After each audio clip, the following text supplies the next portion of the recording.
Shalom, selamat pagi Youth Commerce. Kita berjumpa lagi di online service Youth Community GPPS Jemaat Sawahan. Pagi hari ini kita akan mendengar firman Tuhan dan sebuah tema pengharapan saya dan teman-teman adalah pengharapan yang aktif dan bukan pengharapan yang pasif. Yang terambil di dalam surat Rasul Paulus kepada jemaat di Roma, dalam Roma pasal yang kelima, ayat yang pertama sampai dengan ayat yang kelima. Demikian bunyi firman Tuhan. Sebab itu, kita yang dibenarkan karena iman, kita hidup dalam damai sejahtera dengan Allah oleh karena Tuhan kita Yesus Kristus. Oleh Dia, saya dan teman-teman, kita juga beroleh jalan masuk oleh iman kepada kasih karunia ini. Di dalam kasih karunia ini, kita berdiri dan kita bermegah dalam pengharapan akan menerima kemuliaan Allah. Dan bukan hanya itu saja, kita malah bermegah juga dalam kesengsaraan kita. Karena kita tahu bahwa kesengsaraan itu menimbulkan ketekunan. Dan ketekunan menimbulkan tahan uji. Dan tahan uji menimbulkan pengharapan. Dan pengharapan tidak mengecewakan karena kasih Allah telah dicurahkan di dalam hati kita oleh Roh Kudus yang telah dikaruniakan kepada kita. Amin. Apa harapan atau hope itu? Harapan adalah bukti yang kuat atau solid dan konkret terhadap janji yang didasarkan pada firman Allah. Ada dasar untuk harapan kita, dan harapan itu menjadi jangkar atau sauh yang kuat. Karena apa? Karena Tuhan yang saya dan teman-teman sembah adalah Allah yang hidup, Allah yang berkuasa, Allah yang setia, dan Allah yang tidak pernah mengingkari janjinya. Atau dengan kata lain bahwa Allah kita yang kita sembah adalah Allah yang tidak pernah bisa berbohong. Atau dengan kata lain juga, harapan adalah mengenai kepastian bahwa apa yang telah dijanjikan Allah dalam firman-Nya itu benar, akan terjadi dan pasti. Dan itu sesuai dengan kehendak Allah dan bukan kehendak kita. Pengharapan selalu berkaitan erat dengan iman. Tidak bisa berdiri sendiri. Sebab harapan tanpa iman adalah sebuah angan-angan belaka. Tanpa harapan dan dengan iman.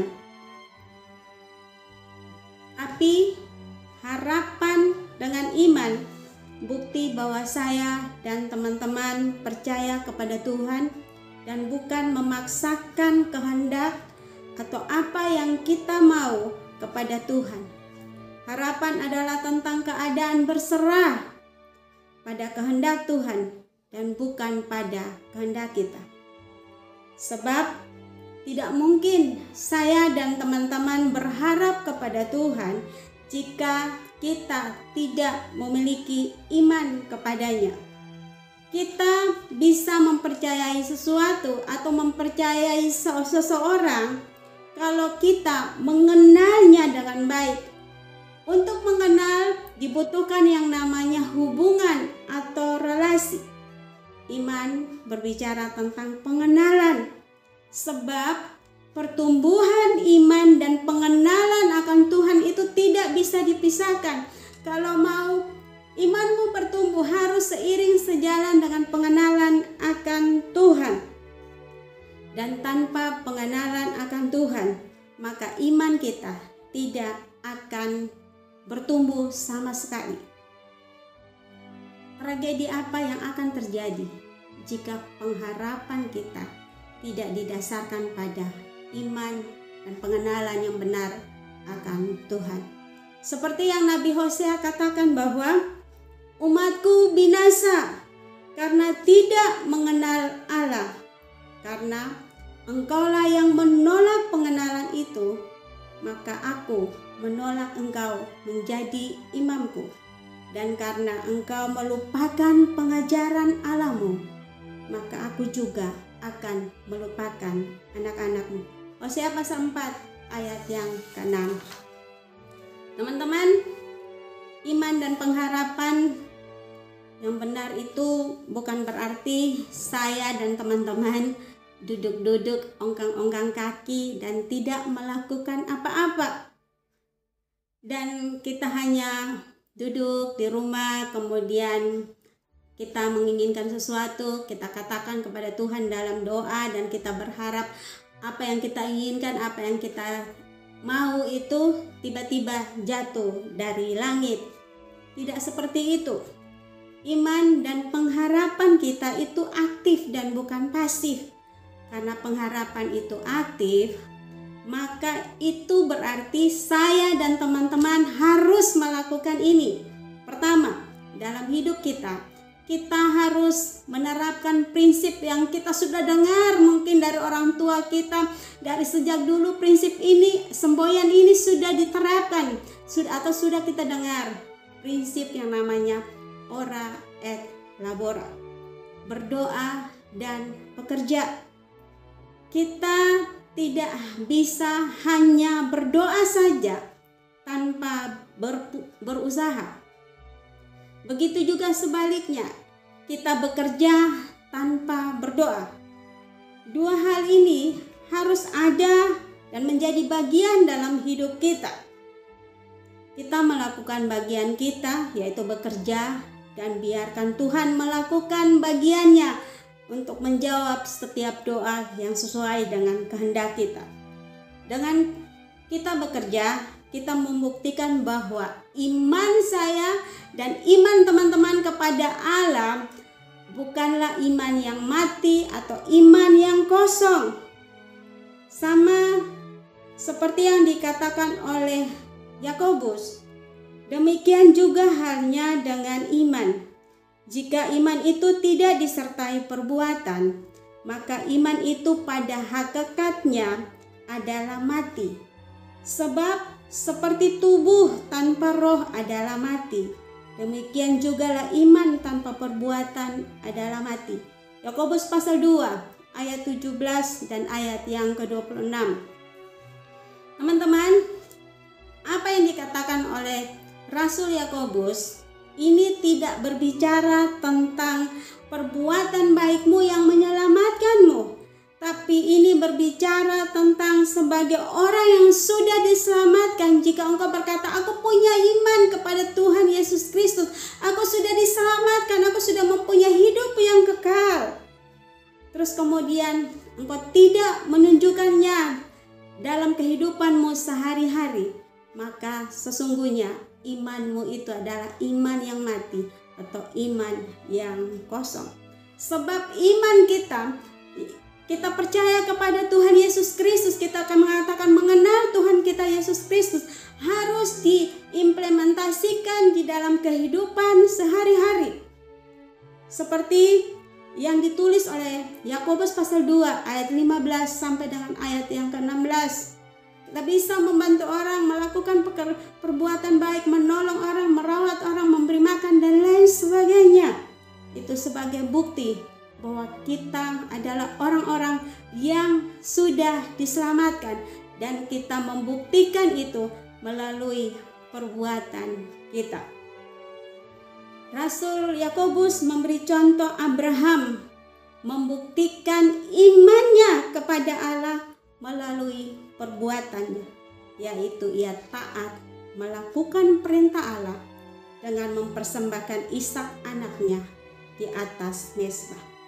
Ini sekali lagi membuktikan kepada kita bahwa orang yang berharap pada Tuhan adalah orang yang aktif. Dia tidak duduk diam, dia tidak tinggal di tempat diam saja dan berharap apa yang diharapkan itu jatuh dari langit, tapi dia bergerak, dia melakukan bagiannya untuk mempermuliakan Tuhan, untuk menunjukkan kepada dunia bahwa aku orang yang sudah diselamatkan, aku percaya kepada Tuhan yang benar, dan aku memperlihatkannya dalam perbuatan baik kepada Tuhan. Tujuannya untuk apa?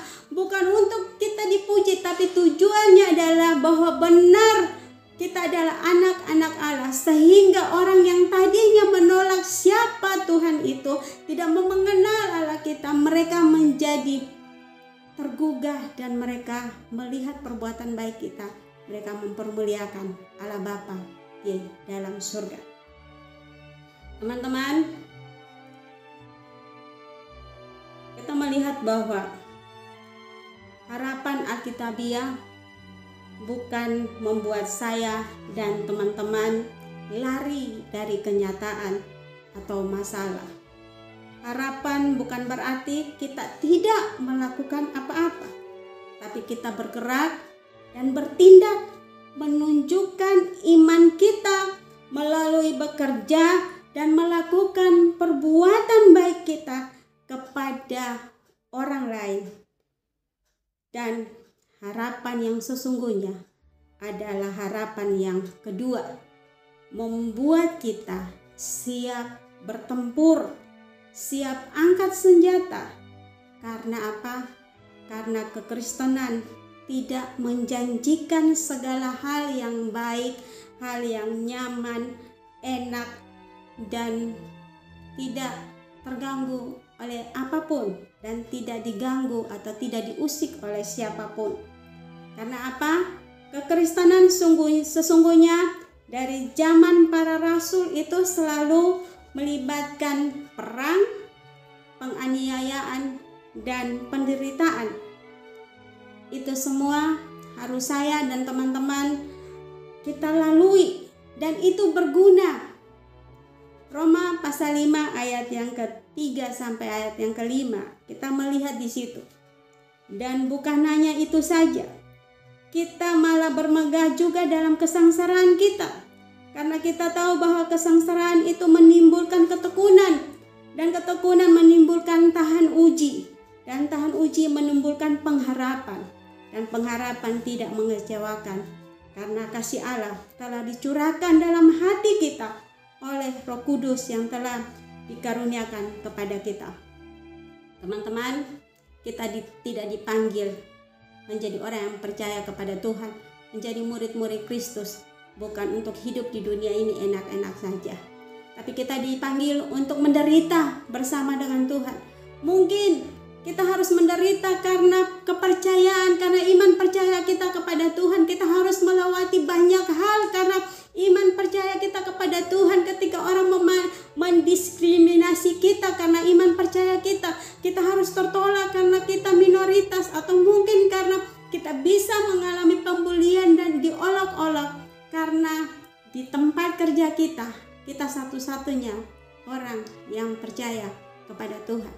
Tapi ingatlah bahwa tidak sebuah kebetulan Tuhan menempatkan kita berada di tengah-tengah situasi tersebut, karena itu adalah kesempatan di mana kita ditempatkan di situ. Bukan berarti kita harus menyerah dengan keadaan, tapi kita harus siap bertempur dan berperang, karena pasti ada sebuah tujuan yang Tuhan inginkan kita lewati melalui situasi yang tidak mengenakan itu.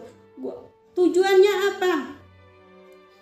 Karena kita tahu kesengsaraan dan penderitaan akan membuat kita menjadi orang-orang yang bertekun, orang-orang yang bukan orang gampangan, bukan orang-orang yang mudah menyerah. Teman-teman, generasi sekarang adalah generasi yang mudah menyerah, generasi yang tidak mau berusaha, generasi yang jika mengalami kesulitan dia kemudian menyerah. Kekristenan atau Tuhan Yesus tidak pernah berjanji bahwa saya dan teman-teman mengikuti Dia. Perjalanan imanmu dan perjalanan iman kita dan saya itu semulus jalan tol. Tidak ada halangan, tidak ada onak dan duri di situ, tidak ada kesukaran dan kesulitan, tidak. Tapi Tuhan berkata, mari ikutlah aku, pikulah salib, pikulah kuk. Kita harus menyangkal diri untuk itu, karena kita tahu bahwa ketika kita harus menderita, maka penderitaan itu pasti berguna adanya. Penderitaan akan menimbulkan ketekunan. Kita menjadi orang-orang yang tidak gampang menyerah, orang-orang yang terus berharap dan bersandar kepada Tuhan. Kemudian kita tahu bahwa ketekunan itu menghasilkan tahan uji untuk menjadikan kita orang-orang yang luar biasa, orang-orang yang murni. Tahan uji. Ketekunan menghasilkan atau menimbulkan tahan uji agar kita adalah orang-orang yang dihasilkan atau menjadi orang-orang yang pantang menyerah, orang-orang yang berkata, mau badai sebesar apapun, mau kesulitan sebesar apapun, aku akan tegak berdiri, aku tidak menyerah, karena aku tahu bahwa Tuhanku hidup, pembelaku hidup, Dia yang ada bersama-sama dengan. Tuhan bisa dengan mudah meredakan badai dan gelombang, tapi biasanya Tuhan lebih suka menenangkan kita dan menguatkan kita agar kita bisa berselancar melalui badai dan gelombang hidup. Karena apa? Penderitaan dan kesengsaraan akan membuat kita jadi orang-orang yang tekun, orang-orang yang tahan uji dan tidak gampang menyerah. Tidak menyerah pada keadaan, menyerah dan berkata nasibku sudah begini. Tapi orang-orang yang tahan uji, yang kalau jatuh dia akan bangkit, kalau gagal dia akan bangkit dan berusaha dan melihat ada peluang-peluang yang bisa ia lakukan. Teman-teman, bukan hanya jadi tahan uji, tapi dari tahan uji menimbulkan pengharapan. Karena kita tahu kita tidak bergumul dan berjuang sendiri, karena pengharapan kita itu tidak pernah mengecewakan.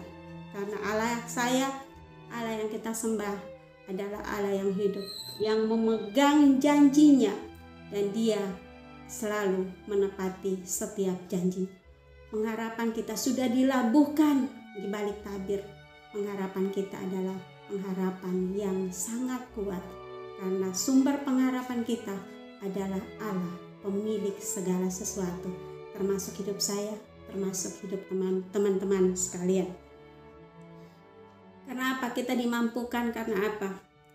Karena ada kasih Allah ada di dalam kita, dan Roh Kudus yang akan memberikan kita kemampuan, kekuatan di saat-saat mungkin kita lemah, mungkin saat-saat kita berkata mungkin kita punya keinginan untuk menyerah, tapi Roh Kuduslah yang mengingatkan tentang betapa besar kasih Allah kepada kita, yang akan membuat kita bangkit untuk tetap bertahan melewati setiap ujian dan tantangan yang harus kita hadapi. Karena gunanya adalah menjadikan kita orang-orang yang tekun, tahan uji, dan orang-orang yang punya pengharapan. Dan pengharapan kita adalah pengharapan yang benar, yang kita percayakan kepada pribadi yang bernama Yesus Kristus Tuhan.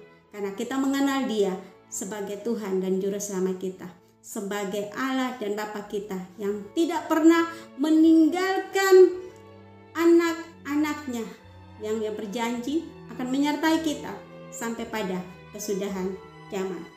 Teman-teman, kekristenan tidak pernah mengajarkan kita untuk bersantai, tapi berperang melawan banyak hal. Kita melawan ketidakadilan, ketidakbenaran, melawan kejahatan, berperang melawan dosa, bahkan kita berperang melawan diri sendiri, berperang terhadap pikiran-pikiran negatif dan menjatuhkan diri sendiri, kemudian membuat kita putus asa. Pengharapan itu aktif. Karena apa? Karena pengharapan kita di dalam Kristus mengajarkan kita untuk apa? Untuk menanti-nantikan Tuhan dengan sukacita dan iman. Teman-teman, dalam menunggu janji ditepati itu membutuhkan waktu yang tidak sedikit. Ada kadang-kadang orang menyerah karena waktunya lama sekali. Kita perlu tahu satu hal, bahwa waktu Tuhan bukan waktu kita. Karena itu harus tetap setia, karena kita tahu bahwa orang-orang yang menanti-nantikan Tuhan mendapatkan kekuatan baru. Mereka seumpama Raja Wali yang naik terbang dengan kekuatan sayapnya. Mereka berlari dan tidak menjadi lesu. Mereka berjalan dan tidak menjadi lelah. Yesaya pasal 40 ayat 31. Tuhanlah yang memberikan kepada kita kekuatan untuk menanti janji Tuhan digenapi. Dalam menanti janji Tuhan digenapi, mari kita bersikap seperti seorang petani. Petani sangat identik dengan yang namanya kerja keras. Engkau tidak pernah melihat seorang petani duduk-duduk ongkang-ongkang kaki di rumahnya. Tapi kita lihat bahwa seorang petani itu dia bekerja keras. Karena ia bekerja dari pagi hingga menjelang malam. Ia harus menyiapkan lahannya sedemikian rupa yang mencangkul dan membersihkan lahannya sehingga bebas dari kotoran ataupun rumput liar, supaya lahannya itu siap tanam, layak untuk menerima taburan. Petani juga seorang yang setia, karena ia harus menunggu beberapa waktu lamanya, mulai dari menabur benih, merawat sampai menuai. Petani harus setia menjaga dan memelihara benih yang ia taburkan dan memastikan bahwa benih itu bertumbuh sampai masa menuai. Petani tahu bahwa keberhasilannya tergantung pada jadi atau tidak jadinya taburan yang ia lakukan. Setelah tiba masanya menuai, maka ia akan dengan sangat sukacita menuai hasil dari taburannya. Dan ia adalah orang pertama yang menikmati hasil usahanya. Teman-teman, begitu juga saya dan teman-teman yang berharap kepada Tuhan. Kita tetap beriman dan berharap serta bergerak melakukan bagian kita, karena kita tahu bahwa pengharapan kita di dalam Tuhan tidak pernah mengecewakan. Sebab yang berjanji pada kita bukanlah manusia, tapi Allah yang setia, Allah yang benar, Allah yang tak pernah mengingkari janjinya. Dan masa depan kita di dalam Dia adalah masa depan yang penuh pengharapan dan masa depan yang cerah. Seperti yang dikatakan oleh penulis Amsal, karena masa depan akan ada dan harapanmu tidak akan hilang. Amsal 23 ayat yang ke-18. Sekian, Tuhan Yesus memberkati. Mari kita berdoa. Bapa di surga, terima kasih buat kebenaran firman-Mu yang sudah ditaburkan. Engkau memberkati teman-teman kami yang mendengar. Biarlah menguatkan pengharapan kita dan pengharapan kami bangun atas dasar yang benar, akan pengenalan akan Engkau, bahwa kami masuk dalam pengenalan yang benar akan Engkau. Untuk kami semakin mengenal Engkau, iman kami semakin bertumbuh, dan pengharapan kami labuhkan pada pribadi yang benar, yaitu Engkau Allah yang hidup. Terima kasih Tuhan. Kami berdoa juga buat teman-teman kami yang mungkin hari-hari ini mengalami keadaan yang tidak mengenakan, mereka bergumul dengan berbagai macam kesulitan, sakit penyakit. Mungkin ada di antara mereka keluarga yang terpapar COVID. Tuhan tolong berikan kekuatan, penghiburan, kedamaian, ketenangan dalam hidup mereka. Tuhan juga mari ulurkan tangan kasih-Mu, Engkau Allah, Engkau dokter di atas segala dokter, tabib di atas segala tabib. Engkau dapat mengulurkan tangan-Mu dan menjamah tubuh mereka dan menyembuhkan mereka. Engkau juga memberkati obat-obatan yang mereka perlukan untuk diminum, memberkatinya agar bisa memberikan kepada mereka kesehatan yang sempurna daripada Engkau Tuhan. Yang mengalami kesesakan, mengalami kelemahan, mari Tuhan kuatkan iman percaya mereka, hibur mereka dengan kasih sayang-Mu Tuhan, bahwa ingatkan mereka juga ya Roh Kudus bahwa Engkau Allah yang tidak pernah meninggalkan mereka sendiri. Engkau Allah yang bersama-sama dengan mereka dalam setiap musim hidup mereka Tuhan. Mari dengarkan mereka, mari lihat dan tilik hidup mereka ya Yesus Tuhan. Kami menyerahkan bangsa dan negara ini dalam tangan Tuhan. Kami tahu bahwa belas kasihan Tuhan ada atas bangsa ini. Mari pulihkan bangsa ini, biar bangsa ini sehat kembali. Engkau memberkati presiden, wakil presiden, dan seluruh jajaran menteri dan orang-orang yang duduk di bangku pemerintahan. Taruh roh hikmat dan wahyu atas hidup mereka. Roh takut akan Tuhan ada dalam hidup mereka. agar mereka semakin memimpin bangsa ini sesuai dengan apa yang Engkau bawa. Biar bangsa ini semakin mempermuliakan Engkau. Gereja Tuhan juga bangkit dan bersinar, memberitakan kabar kesukaan, kabar baik bahwa ada pengharapan di dalam Engkau. Dan Engkau adalah satu-satunya Allah yang harus dipuji, disembah, dan diagungkan dalam hidup bangsa ini. Terima kasih Tuhan, kami menyerahkan teman-teman kami yang mengambil bagian dalam pelayanan pagi hari ini. Song leader, singer, pemain musik, soundman, dan multimedia, dan semua orang yang mengambil bagian dalam pelayanan ini. Engkau memberkati kami, Engkau memperbesar kapasitas hidup kami agar kami boleh semakin hari memberkati orang-orang yang kami layani lewat hidup kami, dan nama Tuhan boleh dipermuliakan. Kami membawa anak-anak muda yang sudah Tuhan titipkan kepada kami atau Tuhan percayakan kepada kami untuk semakin hari semakin mengenal Engkau. Terima kasih Yesus Tuhan. Sebentar kami akan berpisah satu sama yang lain, biarlah tangan kasih Tuhan tetap menyertai kami. Persekutuan dengan Allah Bapa, kecintaan dengan Yesus Kristus Tuhan Roh Kudus tetap menyertai hidup kami mulai sekarang sampai dengan Maranatha, Tuhan Yesus datang kembali. Haleluya, amin.